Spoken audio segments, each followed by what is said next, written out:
Oh, Harry Buffalo, join the herd. News break. I'm Christine Lisi. Here's what's happening. Sources tell ESPN's Ed Werder the Cowboys are confident running back DeMarco Murray will be able to play Sunday against the Colts. Murray had surgery last night to repair a broken bone in his hand. The team considers the injury to be one that is easily tolerated. Ed Werder also reporting the Panthers' plan today is to have quarterback Cam Newton throw some passes for the first time since injuring his back in a car accident a week ago. Coach Ron Rivera says Newton will only play if he can protect himself. There are some other matters to consider as well, explains Werder. Is he going to be able to, pivot and turn and deliver the ball with any kind of velocity on outside and down the field types of throws? Ron Rivera is going to evaluate him daily. They'll add more as they think he can, depending on how he reacts. Carolina in contention with New Orleans and Atlanta in the NFC South. NBA Bucks rookie Jabari Parker set for an MRI today on his sprained left knee. He was hurt last night. Trailblazers center Robin Lopez out a while with a broken hand, according to coach Terry Stotts. Everyone loves bacon at Subway. Enjoy crispy bacon goodness on your favorite breakfast sandwich, like the fresh toasted bacon, egg, and cheese. Get it freshly made the way you say, with all of your favorite veggies. Subway, build your better breakfast. You're listening to the Sports Fix.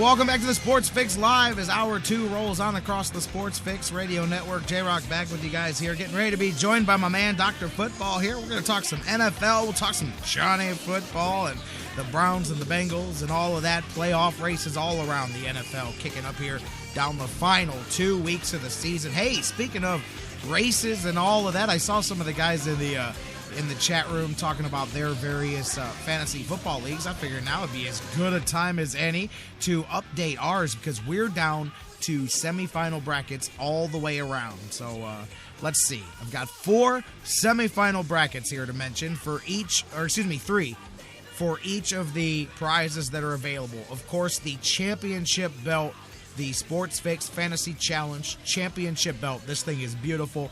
Done by our friends at fantasyjocks.com, America's largest fantasy sports superstore. Check them out, fantasyjocks.com. We've got the Final Four. We've got Michael Smith and Vashawn McLaughlin there from the chat room. My man Keith there battling in one semifinal. Joe Sweeney, my man. Joe Sweeney taking on Mike Majeski in the second semifinal. The winner of each of those games will battle next week for that beautiful Fantasy Jocks Championship belt. Now, bracket number 2, semifinals for the consolation prize, which is the championship ring by Fantasy Jocks. Nice silver and jewel-encrusted championship ring coming your way here to these 4 teams.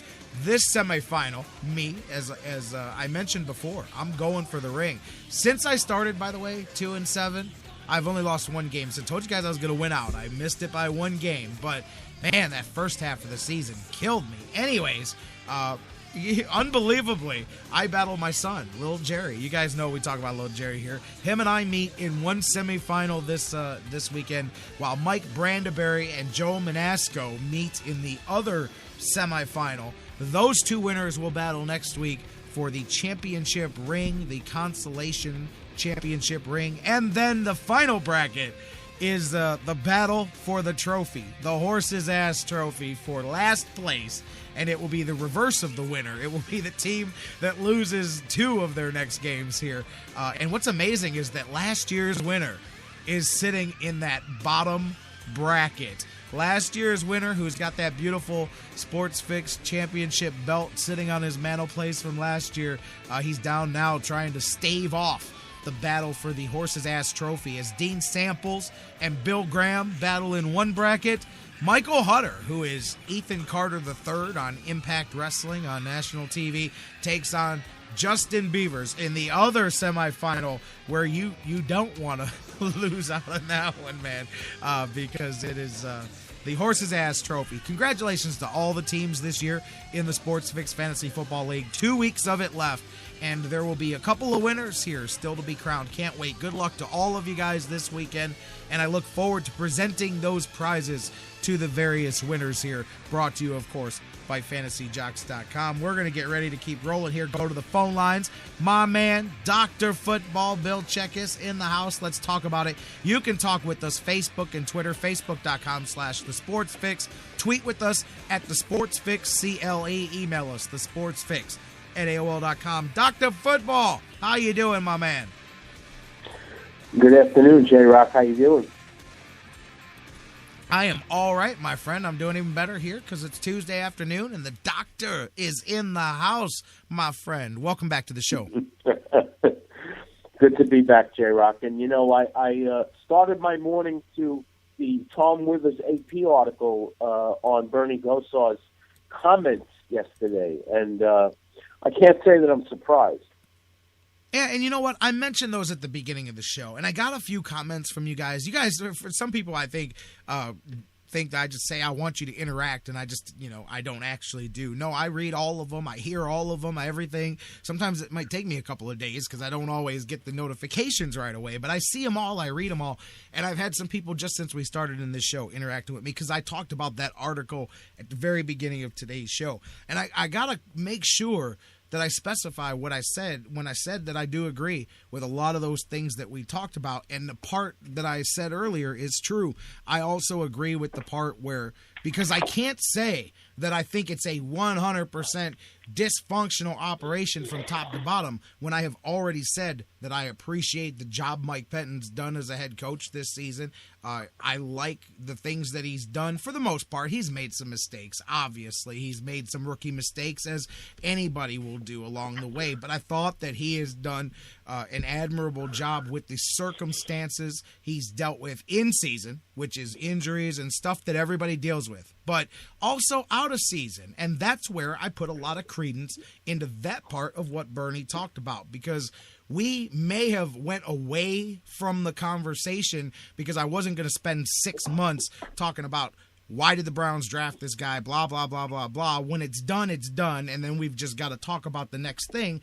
But it all circles back to pre-draft, to a lot of the talks about this draft, and these decisions will show who's pulling the strings and who's calling the shots, and how much power does the head coach have, does the general manager have, and does the owner have. Obviously, we know it all ends with the owner, but I think all of the things that we're seeing are all elements of all of that too here, especially, would it project out that John Manziel is not perhaps at the level that people think he'll be, not just now, but anytime in the near future. I said at the beginning of the show, somebody should have to answer for that. But if the guy who writes the checks is the one that made the call, as we've seen from the Dallas Cowboys, he doesn't have to answer to anybody, and he can make the same call again next year and next year and next year. But point being is that there is some questions. Somebody does need to be held accountable, and I absolutely do believe that at some point somebody will have to answer or get the credit. Hey, man, that kid could look, for those of you guys that want to live in this world, that kid could show up next week and be Texas A&M Johnny Football. I'm telling you that Baylor's not on the other side of the field. Neither are any of the future stockbrokers of America that he had chasing him around when he was playing in college. And I'll go back to what I said at the beginning. It took less than 2 years for college football to catch up to him. It took less than 2 games for the NFL to catch up to him. And I'm talking with the preseason and everything put together. Terry Pluto brought up a couple of good points today. You want to talk about some of the bad quarterbacks that the Browns have had, or ones that people don't like. Even some of them, you look at Colt McCoy, you look at Brian Hoyer. If you want to say, hey, it took the NFL 13 games to catch up to Brian Hoyer, it took him 13 series to catch up to John Manziel. That's not bashing the kid. That's bashing whoever allowed ticket sales and hype to cloud the judgment of a first-round draft pick. And that's where I think there's a lot of merit to what Bernie Kosar said. And I can agree with that. I also feel that a lot of people are expecting a miracle to happen immediately when you're talking about a kid who, there's a learning curve. There's a learning curve involved with any rookie who steps into the NFL and has to play. And obviously he hasn't mastered his curve yet. And we knew that was going to happen. We just didn't know it was going to be this bad. But we knew that was going to happen. We knew he was going to have trouble with NFL defenses. And people got mad at Merrill Hodge for what he said, because he's just a Browns hater and a Manziel hater. What he was saying was actually a justification and an excuse for Johnny Manziel. He was literally saying this kid is set up to fail. He's being packaged as one thing. It would be like if you went to the car lot and they sold you a Lexus and it was really a Camry with a Lexus paint job. You know what I mean? And you got home and you're like, man, this Lexus seems to drive a lot like a Toyota, man. And then all of a sudden, you pop the hood and you go, man, all these parts say Toyota, man. But they told me this was a Lexus. I'm not blaming him. Hey, who wouldn't say, yeah, throw the world at me, man. I'm going to go for it. Man, if the Browns called me right now, said, hey, you feel like tossing the rock for us this weekend? Hell yeah, I do. Call me quarterback number 23 and put me on the back of that big, long jersey, because I'm going to go out there and I'm going to take my shot at it too. So I don't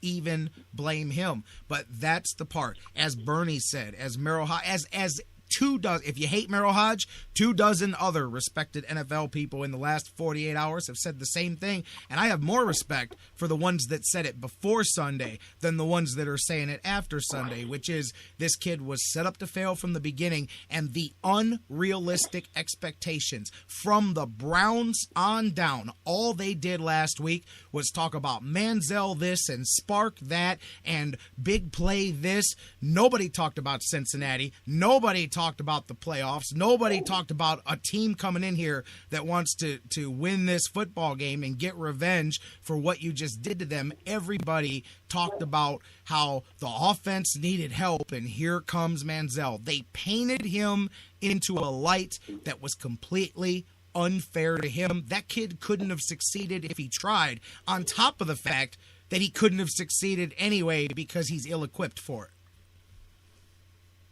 Yeah, it's like you expected him to have a lightsaber instead of the Swiss Army knife.